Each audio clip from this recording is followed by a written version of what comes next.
As you guys know, I am a huge fight fan. I keep up with multiple organizations. Specifically, the ones that I constantly keep up on are UFC, Bellator, PFL's recently won, so I don't know if you can necessarily account that, and I keep up with One Championship. I also keep up with LFA, Legacy Fighting Alliance. I think all of those are fantastic promotions, with the exception of PFL. I don't love it yet, but I'm trying my best to love it, especially since so many people and so many fight fans are getting into it. Don't be wrong, I don't think it's bad or anything.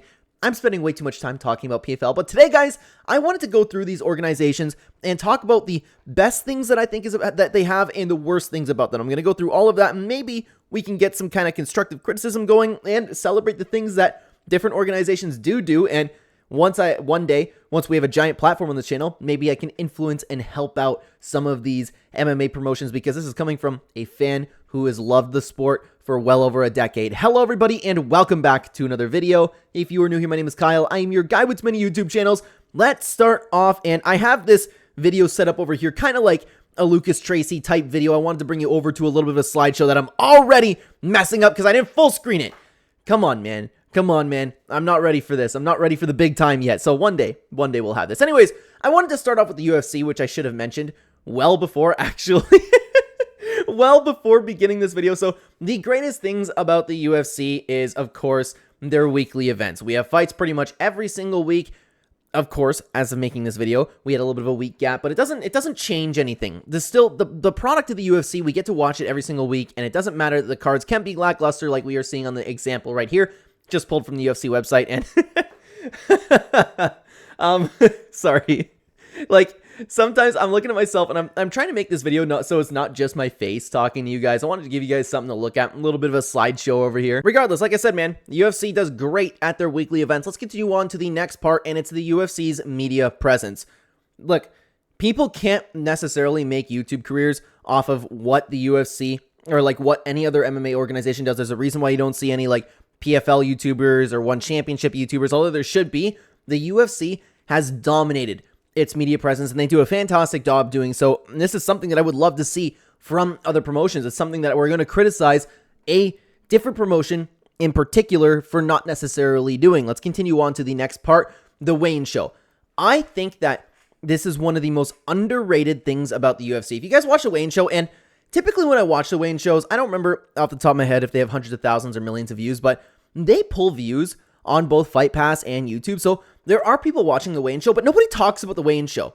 Every single time there is a massive card, I would love to see the weigh-in show be done for every card, not just pay-per-views. But every time we have a pay-per-view card, you have some great fighters or some great entertainers, analysts. You have Laura Sanko and Daniel Cormier typically. They just had Jim Miller on. They have these guests, and they do a fantastic job just having some fun, giving us a good UFC product while these fighters are weighing in, and we can get fighter interviews. We can watch them play games. They do some TikTok trends. It is just a really wholesome and really good time. I particularly every single week end up watching the weigh-in show with my mom, and it's kind of become a custom to every single time there's a UFC pay-per-view, because sometimes I go and I watch the cards with my family, or I go and watch my friends. Regardless, my mom and I take a morning to sit down on Friday and watch the weigh-in show. Not even if I mean, of course, like, depends on the work day. Doesn't really matter, but we every single Friday we sit down, we watch the weigh-in show every single Friday before a pay-per-view, and it's a really good time. The weigh-in show, I would love to see the UFC continue to expand on. Even if they want to make it more than a 3-hour show, I'm here for it, man.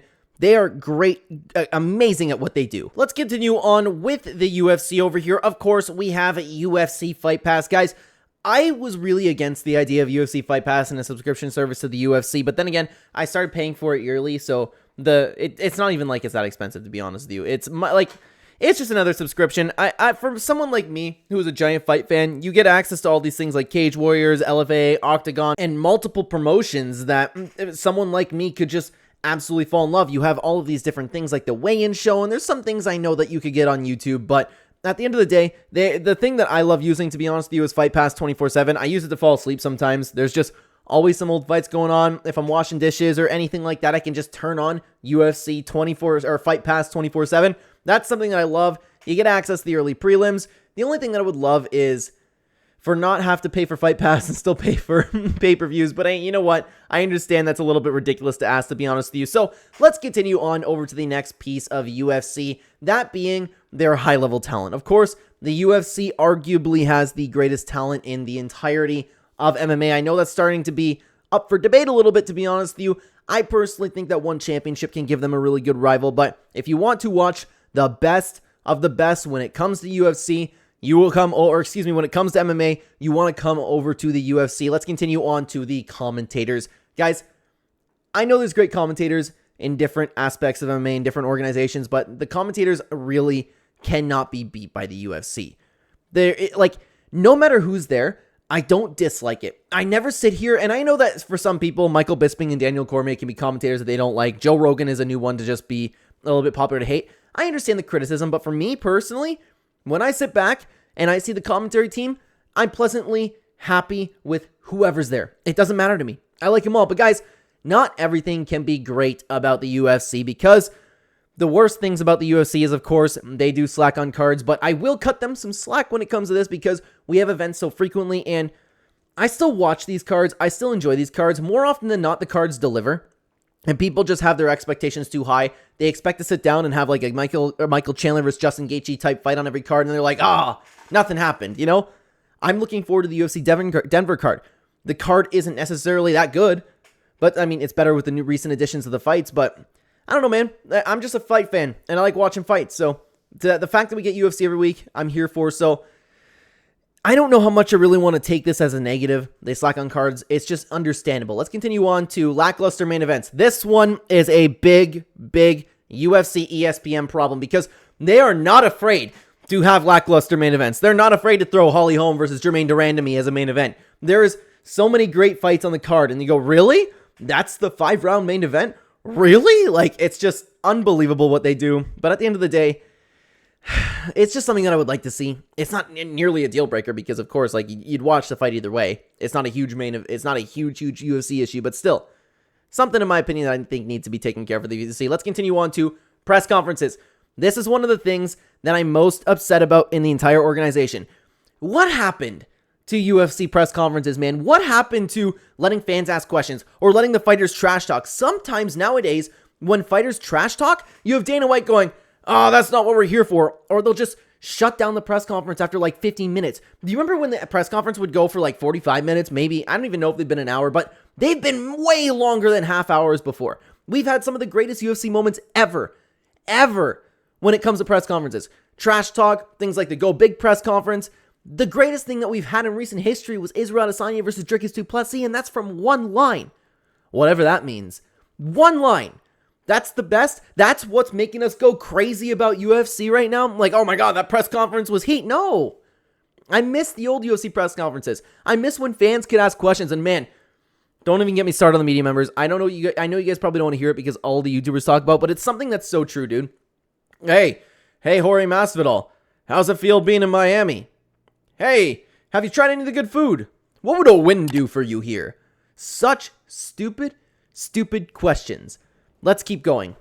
Judging issues. The UFC has a massive judging issue. 100%. And we all know that it's likely due to the UFC trying to push different fighters. But man, dude, this is something that it's gone way too far. I understand that the UFC wants to promote some fighters. I get it. But to the point where, like, Cheeto Vera, Corey Sandhagen, something like that.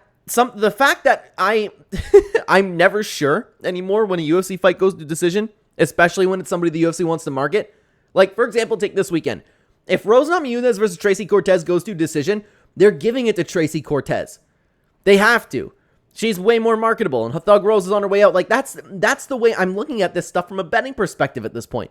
It is absolutely ridiculous what these judges are doing. They need to be held accountable for what they're doing, but they won't be because, of course, they're behind it with the UFC. Now, that's enough for the UFC, guys. That has been the best and worst things for UFC. I want to talk about Bellator now. So, the time between fights is one of the best things about Bellator. More often than not, and I know this isn't every single Bellator card, there's, okay, fight, next fight, next fight, next fight, next fight, and they have more fights on the card, and it's just constantly entertaining. Now, did I even take a Bellator picture here?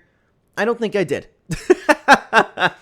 Oh my God. I'm trying to figure out who's in the middle of the cage there. I can't really tell. Apologies for that. I just wanted some graphic for each fight. Not all of them necessarily make sense, but let's keep going, guys, to the analyst desks every single time, and behind me, of course, you can see Josh Thompson. Well, what you can't see is Josh Thompson. I'll bring you over here. I think you can see. There we go. There's Josh Thompson. I'm finally getting used to my buttons over here, guys.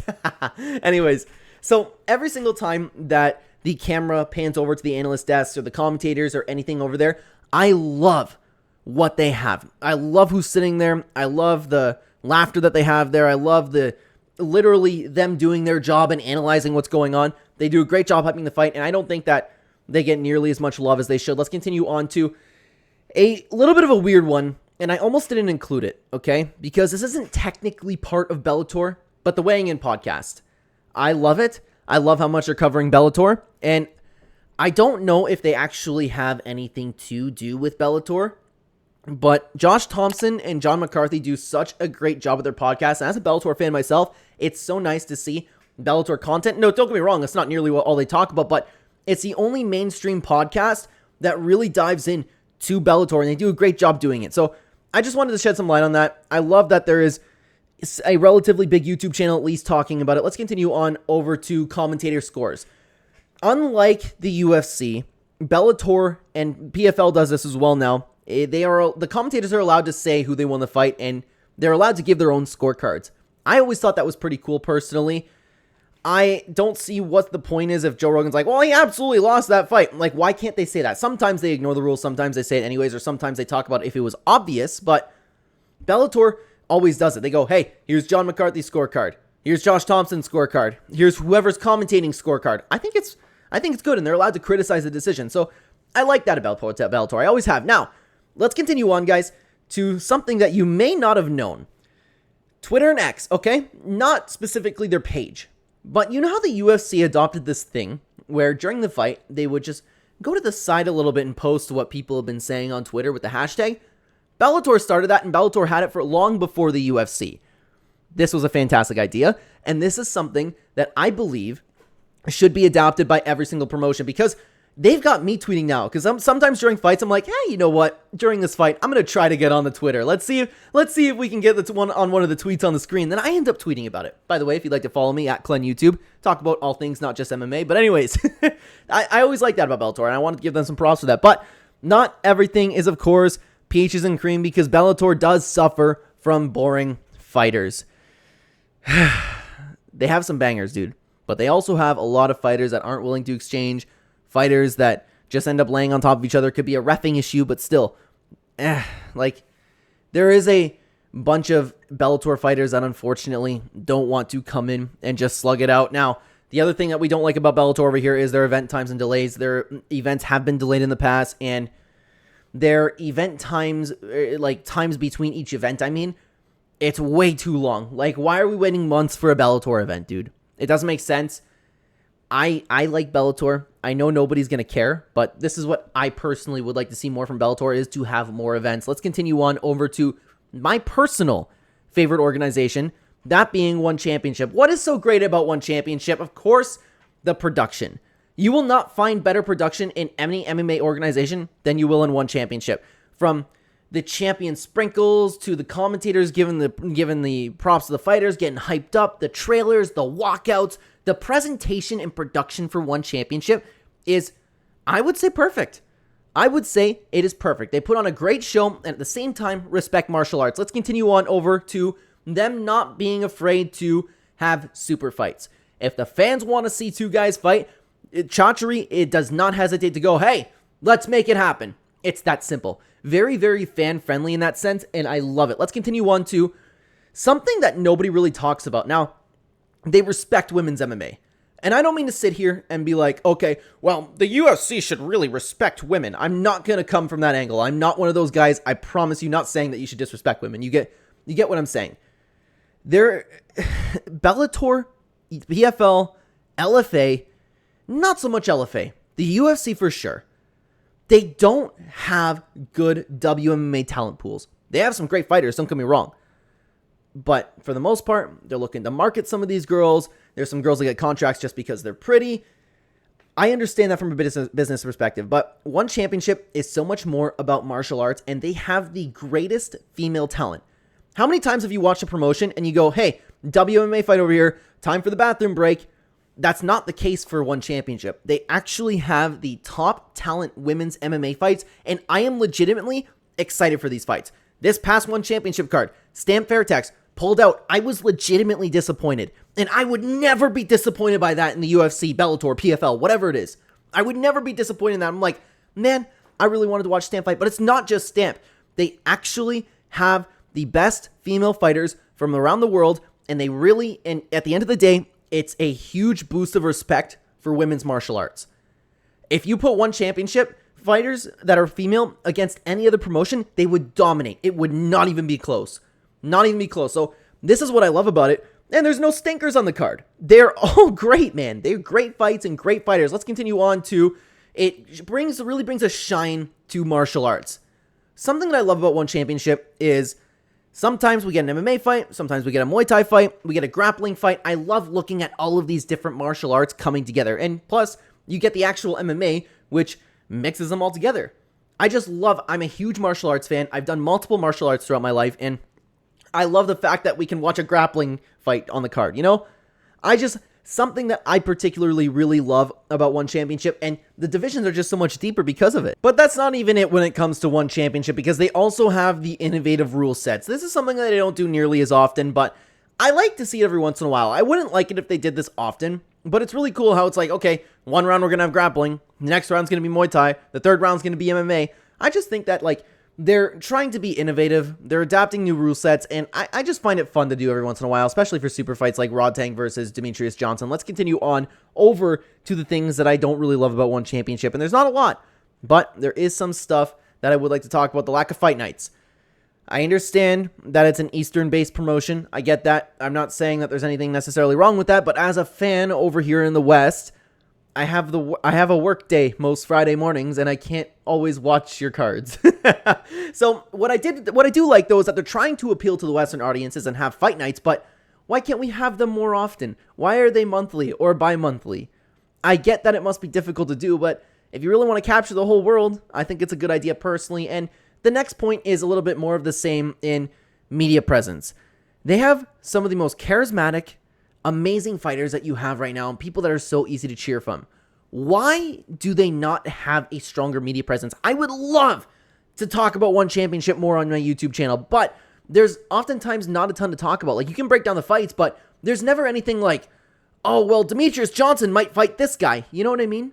Jajari said this. It doesn't happen too often, and I would love for them to have press conferences, introduce some trash talk. I know Mikey Musumeci's just recently begun trash talking a little bit, but that is like few and far in between. I would like to see more of it personally. But guys, let's continue on over to the LFA. One of the most underrated organizations in my opinion. You can watch them on UFC Fight Pass, and one of the best things about them is they have guest commentators. Sometimes it's UFC fighters, sometimes it's analysts. I just spoke about in a recent video how Cub Swanson made his debut not too long ago at LFA, and what do you know? Cub Swanson is a fantastic commentator. Alan Joban, like in the photo right here. We have amazing commentators. Kyle Baralho, people have been loving. So I always find it a pleasant surprise whenever some fighter shows up here, and it's like, oh, that's cool. That's cool. Gilbert Melendez is commentating tonight. Like, I like that personally, man. It's a really, really nice touch. Let's continue on to live chat mods. Okay. I couldn't find any examples for you. My apologies. But as you guys know, the prelims some prelims are streamed on YouTube for LFA. Whoever LFA has modding that chat, I don't know if it's the same guy or if he shows up every once in a while, but he is hilarious.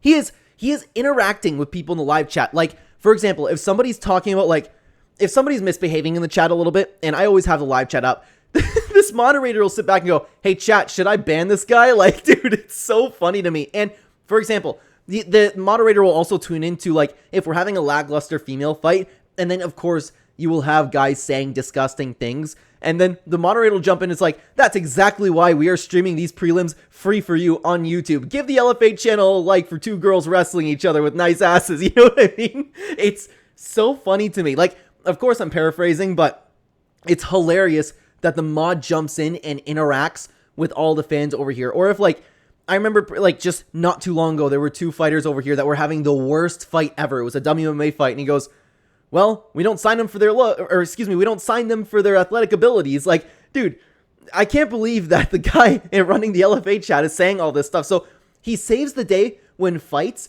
are lackluster, because there are lackluster fighters in the LFA. It is definitely not a promotion at any level towards like the other promotions that we've been talking about. So I really like the fact that whoever they have running things over there really does a good job keeping us entertained. And the dude is not afraid to just straight up roast people. Like, hey, check out this casual, guys. Like, I suggest you pop in the LFA chat sometimes, guys, because the mod over there, and I don't know if it's always the same guy, but he shows up quite often, and he does a great job. Let's continue on to a great platform. And I mean, by great platform, I mean it's a great platform for underrated or upcoming fighters, upcoming talent. They have the Shine on the UFC Fight Pass. It's a organization for real hardcore fans, and it's a really good opportunity for people to get scooped up by the UFC. We know that like the goal of so many LFA fighters is to get signed from the UFC. They have some sort of deal over there. Like the LFA always has their alumni in action. Like fighters like Alex Pereira fought in the LFA. Amazing fighters came out of the LFA. And sometimes when these fighters get wins and you have that opportunity on the microphone, it has the platform that's enough that you can really get paid attention to, which is really, really nice. But of course, as we've been talking about with every single promotion, not everything has been fantastic. Some fighters just don't belong. Sometimes you see these fighters, and it happens when you have a promotion like LFA, so it's understandable, but sometimes you see the best talent in the world, and sometimes you see the worst talent in the world. Not going to spend a lot of time on that. Let's continue on to the lack of prelims. Now, this past weekend, for the first time ever, LFA has streamed all of their prelims. I don't know why they don't. I have no idea. But they don't always stream all their prelims. They'll be like, live, we have 3 free prelim fights for you. Why not all of them? You're having them. Put the odds in there. I don't care. I don't care. I'll watch the prelims. Let me watch the prelims. I don't get why you are blocking some of the prelims. I have no answer for you why they do that, by the way. It's just we can watch the main card and we can watch a couple fights before that. They have so many more fights to give us. I don't get it, man. So I hope that that's something that they continue, because, again, this past weekend was the first time that they've streamed all the prelims. I loved it, man. Let's continue on over to the PFL, a fight promotion that I've been trying to love. Now, the first great thing about PFL is Chael Sonnen and Dan Hardy. They're not always there. Sometimes they're there. And whenever they're there, the way they analyze and break down fights and commentate is second to none. They're both some of the greatest commentators you'll ever see. Every single time the PFL brings them on, I think it's a very pleasant surprise. Let's keep going. We also have the fact that they are trying to be innovative. They're trying to be different. They have the playoffs. They have the ref cam. They have the UI.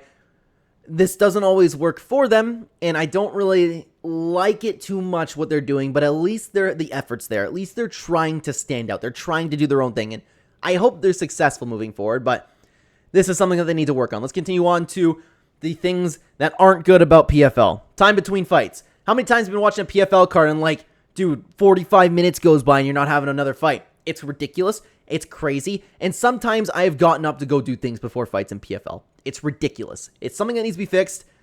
In recent times, they've been doing a little bit better, but still, it's nowhere where it needs to be. Let's continue on to limited roster. I don't like the fact that I'm watching so many cards and so many familiar faces are on it. I like to learn about new fighters. I like to see new matchups. And don't get me wrong, like, I understand with their playoff situation, it's a little bit tough for them, but still, they need to expand their roster. They need talent. They need better talent. And they, like I said, man, they just need to expand. Let's continue on to the next part, the ref cam.